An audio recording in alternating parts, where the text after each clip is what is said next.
How to use referral code on Shein.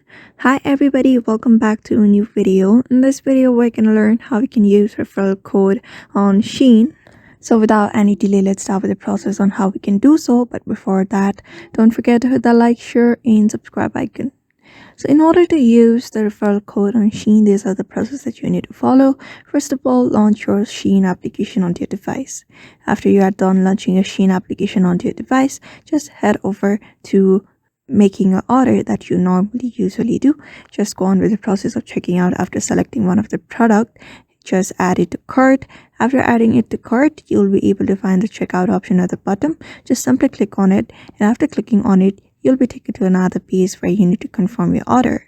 So on this page, when you scroll down a bit, you'll be able to find this apply voucher option very easily. You just need to simply tap on that apply voucher, and then you just need to type in the referral code that you may have.